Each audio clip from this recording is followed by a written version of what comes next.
We have located the new ring. Send the Nazgûl. All of them. I know what you fear, Tony.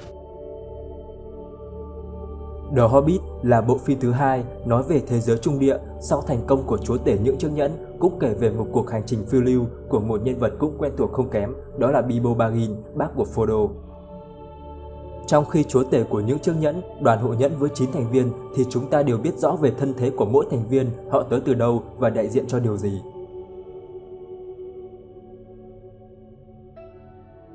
Chúng ta có 4 cậu Hobbit là Frodo, Sam, Merry và Pippin, họ đến từ xứ Shire. Phù thủy xám Gandalf, một trong 5 Maya của Thiên Quốc, được các vị thần phái sang Trung Địa để kết nối, dẫn dắt các dân tộc tự do tại Trung Địa chiến thắng bóng tối. Aragorn, thủ lĩnh của biệt đội tuần du phương Bắc, hậu duệ của Isildur, người thừa kế hợp pháp ngai vàng đang bỏ trống của vương quốc loài người Gondor. Boromir, tướng quân của Gondor, là con trai cả của nhiếp chính vương Gondor Denethor.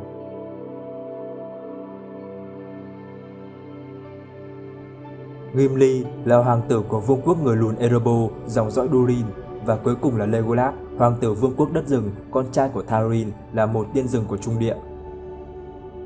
Tuy nhiên thì trong The Hobbit, đoàn đồng hành của Thorin có tới 14 người, ngoài Bilbo và Gandalf cùng với lại Thorin ra thì còn lại 11 người lùn khác thì chúng ta còn khó nhớ tới tên của họ, chứ nói gì đến việc biết họ là ai.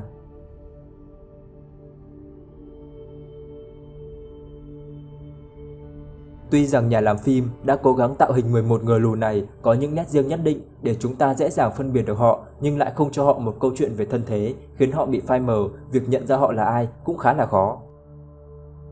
Có 3 thành viên là Fili, Kili và Balin còn có nhiều đất diễn một chút thì có thể mọi người sẽ nhớ tới họ, còn lại thì hầu như là không. Video này mình sẽ cùng nhau tìm hiểu rõ về 11 người lùn còn lại này, xem họ là những ai và số phận của họ sau The Hobbit sẽ ra sao.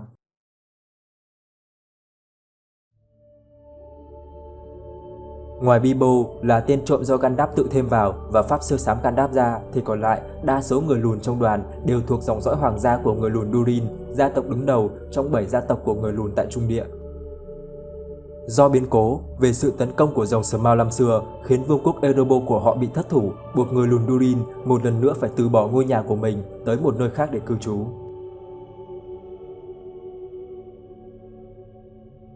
Thấy rằng chúa tể bóng tối Sauron đang có dấu hiệu quay trở lại mạnh mẽ, Gandalf muốn Erebor phải được nắm giữ bởi người lùn để không cho Sauron dùng làm bàn đạp, khôi phục lại vương quốc Angmar ở phía Bắc. Gandalf đã tìm tới Thorin là hoàng tử của Erebor khi đó, người thừa kế hợp pháp của ngọn núi cô đơn, thuyết phục Thorin tái chiếm lại Erebor. Vậy là nhiệm vụ Erebor được hình thành với Thorin, Gandalf và Bilbo cùng với 11 người lùn khác do Thorin triệu tập.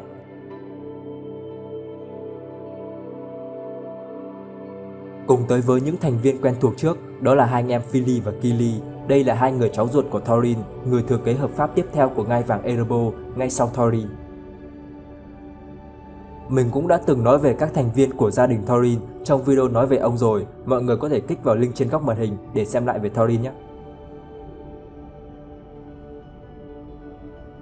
Ở đây mình sẽ nói qua một chút để mọi người hiểu rõ và nhanh gọn về hai người anh em họ là ai. Threnhai có 3 người con, 2 trai 1 gái. Thorin là anh cả, người con trai thứ hai là Frerin đã hy sinh trong trận chiến giữa người lùn và orc tại Moria. Và người con gái út là Dis, đây cũng là người phụ nữ người lùn duy nhất được đặt tên trong toàn bộ các tác phẩm của cụ Tolkien. Đây cũng là một sự tỏ lòng thành kính cho người đã sinh ra hai người con trai anh hùng hy sinh tại trận chiến của 5 cánh quân.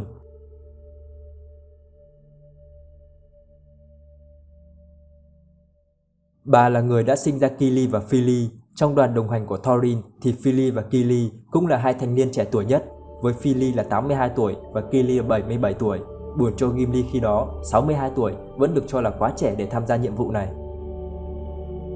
Vì là những người trẻ tuổi nên Fili và Kili sẽ có đôi mắt sắc bén nhất và thường được cử đi do thám và tìm kiếm. Chính họ đã tìm ra các hang động trú ẩn trên đèo cao khi đi qua dãy núi sương mù và tìm ra các cánh cửa cùng với lại Bilbo tại Erebor.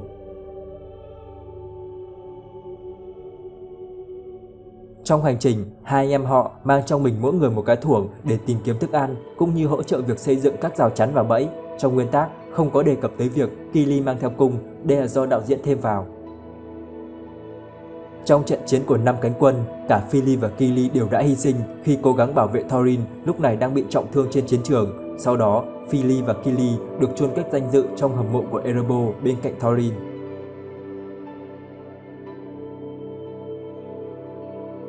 Việc Philly và Kili chiến đấu bảo vệ Thorin cho tới hơi thở cuối cùng của mình là một ví dụ hoàn hảo về tình cảm gia đình cũng như lòng trung thành của người lùn.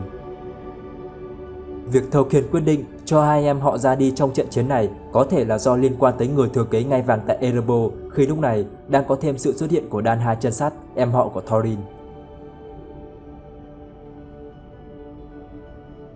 Nếu một trong hai anh em họ vẫn còn sống sau trận chiến thì đương nhiên ngai vàng của Erebor sẽ phải thuộc về họ do là dòng dõi nhánh cả của nhà Durin. Nhà Durin không quan trọng việc cháu ngoại hay cháu nội, họ chỉ tính tới nhánh cả và nhánh thứ. Việc này có thể sẽ làm cho dòng tộc Durin sẽ bị yếu đi khi họ còn quá trẻ, kinh nghiệm và tiếng nói trong gia tộc là quá nhỏ, sẽ khó đảm nhận được trọng trách to lớn trong thời kỳ chiến tranh khốc liệt như vậy.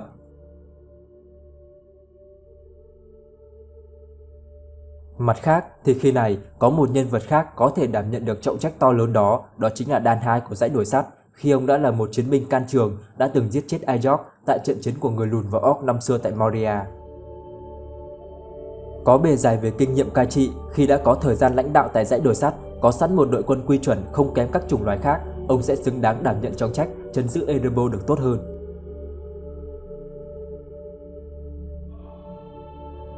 Người lùn được biết tới nhiều hơn tiếp theo là Balin, con trai của Fudin. Ông là hậu duệ cả nhánh thứ của gia tộc Durin. Cụ của Balin là em trai ruột của cụ Thorin. Có nghĩa là nếu Dan Hai và con trai cũng hy sinh thì người thừa kế ngai vị tiếp theo sẽ là Balin. Ông được sinh ra tại Erebor trước khi rồng sờ mau tấn công ngọn núi, là thành viên theo suốt các diễn biến lớn của gia tộc Durin. Đó là tới Dumlin tị nạn cùng gia tộc, tham gia vào cuộc chiến giữa người lùn và orc tại Moria. Thậm chí, ông từng là thành viên đoàn của Thorin Hai, cha của Thorin, với mục đích tương tự, nhưng Thorin Hai đã bị thất lạc giữa đường, khiến cho Balin phải quay trở về. Sau trận chiến 5 cánh quân thì ông đã dọn về Erebor ở hẳn tại đó cùng với gia tộc. 7 năm sau trận chiến của 5 cánh quân, ông đã đi cùng Gandalf đến thăm Bilbo vào năm 2949 vì họ đã trở thành những người bạn tốt trong cuộc hành trình.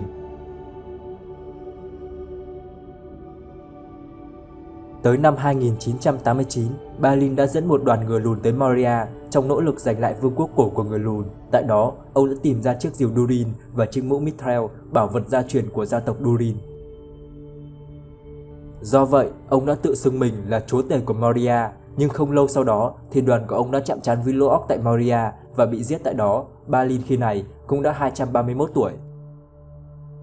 Có một sự thật đáng buồn là 195 năm về trước, cha của Balin cũng đã ngã xuống tại Moria khi tham gia trận chiến giữa người lùn và orc tại đây. Ông là một trong những người bạn cố vấn thân cận nhất của Thorin, là người có tầm nhìn sáng suốt và rất chú ý đến các sự việc trong cuộc hành trình. Ông là người phát hiện ra lửa của lũ trồn, là người đầu tiên phát hiện ra thiên rừng tại rừng âm u. Chỉ có duy nhất lần Bilbo đeo nhẫn chúa trốn thoát khỏi động của Goblin là Balin không thể nhận ra.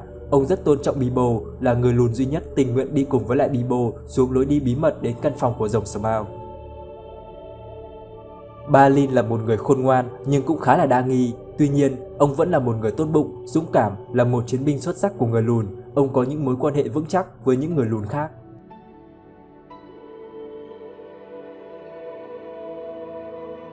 Tiếp theo là Dalin, ông là em trai ruột của Balin.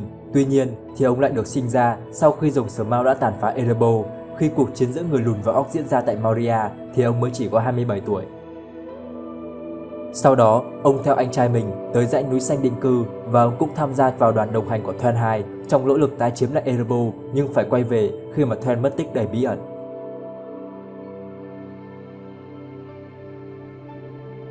Ông là người đầu tiên tới nhà Bilbo khi có lời kêu gọi từ Thorin và Gandalf, rồi ông đã cho Bilbo mượn một chiếc mũ trùm đầu và chiếc áo choàng khi mà họ lên đường. Sau trận chiến của 5 cánh quân, ông đã không tham gia vào chuyến phiêu lưu tới Moria của anh trai mình và là một trong 7 người lùn của đoàn đồng hành vẫn còn sinh sống tại Erebor cho tới khi Frodo tới được Rivendell vào năm 3018. Ông đã sống tới tận kỷ thứ tư và mất vào năm 91 của kỷ thứ tư và là thành viên ra đi muộn nhất của đoàn đồng hành khi đã thọ tới 340 tuổi.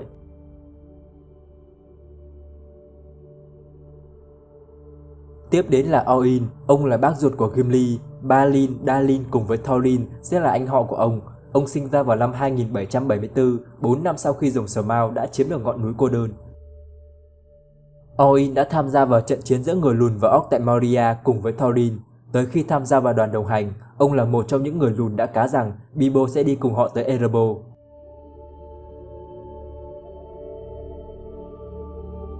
Sau trận đại chiến của 5 cánh quân, ông đã đi theo Balin tới Moria trong nỗ lực khôi phục lại vương quốc cổ của người lùn. Ông được Balin phân công đi tìm kiếm các thiết giáp phía trên ở vùng sâu thứ 3 trong Moria. Vùng này nằm ở cổng phía tây của Moria. Khi lũ orc tấn công nhóm người lùn thì ông đã cố gắng trốn thoát bằng cánh cổng phía tây, nhưng khi đó nước bên ngoài đã ngập tới tận tường. Ông đã bị con quái vật dưới nước bắt được và có thể đã có một kết cục bi thảm. Đây chính là con bạch tuộc mà chúng ta đã được nhìn thấy khi mà đoàn hộ nhân đi vào cánh cổng phía tây. Chi tiết này chỉ được biết tới khi mà Gandalf đọc trong cuốn sách bên trong hầm mộ của Balin. Oin khi đó đã thọ 220 tuổi.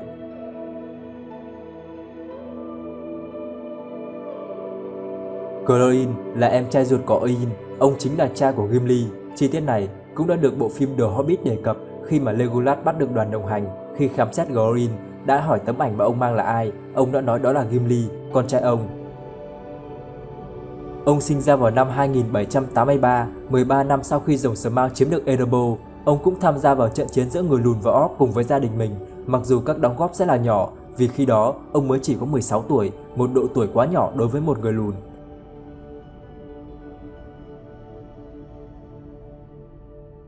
Tới thời kỳ chiến nhẫn, ông đã cùng với con trai mình là Gimli đi tới Rivendell tham gia vào hội đồng Elrond đại diện cho Erebor. Ông đã kể lại các diễn biến từ khi Bilbo rời Erebor, việc Balin tái chiếm Moria hay là việc Mordo đang mạnh mẽ truy tìm chiếc nhẫn chúa. Sau đó, có thể ông đã chiến đấu cùng Erebor và Thành Đeo trong chiến nhẫn giai đoạn 2 khi mà Mordo chuyển hướng tấn công lên phía Bắc. Sau đó thì Glóin mất vào năm thứ 15 của kỷ thứ tư, thọ 253 tuổi.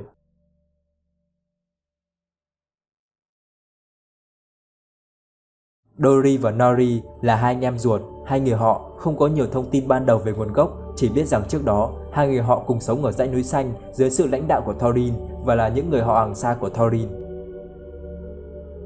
Sau trận đại chiến của 5 cánh quân thì hai người họ chuyển về ngọn núi cô đơn sinh sống và có thể đã tham gia vào cuộc chiến giữa Thành Đeo và Erebor trong giai đoạn 2 của chiến nhẫn.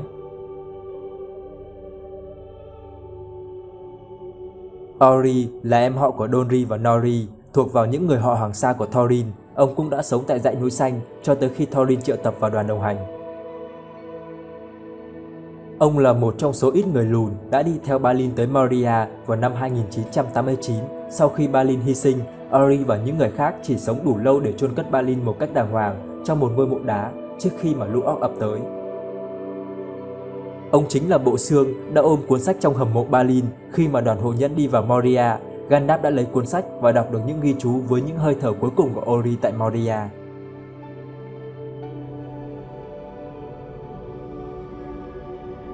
Tiếp đến là Bofu, Bombu và Bifu. Bofu và Bombu là hai anh em ruột, còn Bifu là em họ của hai người này. Ba người họ thì có điểm khác biệt lớn khi mà họ không phải thuộc gia tộc của Durin, họ có thể tới từ dãy núi xanh. Nên ba người họ sẽ có cảm giác ít tâm huyết hơn với nhiệm vụ giành lại ngọn núi cô đơn từ dòng Smaug. Họ sẽ quan tâm tới các lợi phẩm từ chuyến phiêu lưu này hơn.